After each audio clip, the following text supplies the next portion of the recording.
ఈ సనాతన ధర్మాన్ని ఎప్పుడైతే విమర్శించి దానికంటే గొప్పది నేను చెప్తున్నాను, చాలా దోషాలున్నాయి, ఎప్పుడైతే 10 మంది విచారణ చేశారో, లక్షలాది ప్రజల్ని వేరే మార్గంలో తీసుకెడుతున్నారో, అది మనకి అపకారం చేస్తోంది నేడు భారతదేశంలో.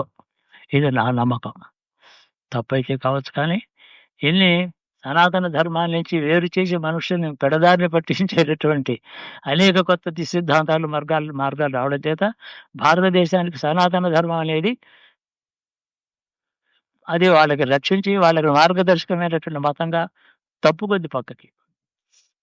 అది మార్గంగా ఎప్పుడైతే మనం అనుసరించలేదో, దాన్ని వైతొలిగామో, దాని నుంచి అనేక కష్టాలకి లోనయ్యాం. ఈ దేశం మీద నిజంగా అన్ని దేశాల చరిత్ర, ప్రపంచంలో చరిత్ర వాటి పరిశీలిస్తే వరల్డ్ హిస్టరీ ఉంది. ప్రతి దేశానికి చరిత్ర ఉంది. చదివితే తెలుస్తుంది.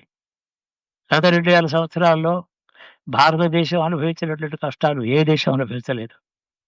భారతదేశం అనుభవించినటువంటి హింస, దోపిడీ ఇంత అంత కాదు. ప్రాణ నష్టం, మాన నష్టం, భయంకరమైనటువంటి కాలాలు గడిచాయి ఈ దేశానికి. సరే, ఆ ఋతువులు ఆ కాలం గడిచింది. మనం నాగరిక ప్రపంచంలో వచ్చాం. అయినా పోయిన శతాబ్దాలు 2 ప్రపంచ యుద్ధాలు, మారణాయుధాల్లో ఎంతో ప్రగతి సాధించాం.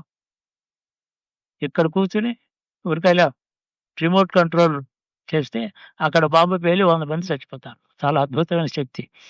పూర్వం ఎరగనే ఎరగదు. అక్కడి దాకా వెళ్ళి అగ్గిపుల్లు గట్టి గెలిస్తే బాంబు పేలేది. అజ్ఞానంలో ఉన్నారు. ఇప్పుడు ఎంతో జ్ఞానం వచ్చింది మనకి.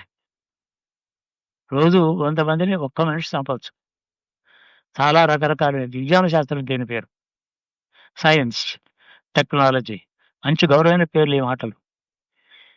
వీటన్నిటిని మనం ఈ స్థితికి వచ్చాం మనం. కాబట్టి ధర్మాలకి ఇప్పుడు కూడా సనాతన ధర్మాన్ని నుంచి దూరం వైతొలగడం చేతనే భారతదేశానికి అనేక కష్టాలు ఇప్పుడు కూడా వస్తూనే ఉన్నాయి.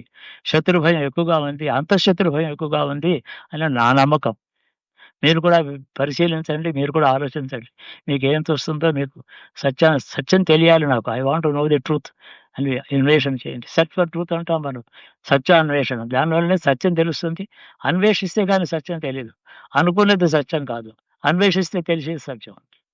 వెతకాలి సత్యం కోసం. ఆ దృష్టి మనందరికీ కూడా కావాలి.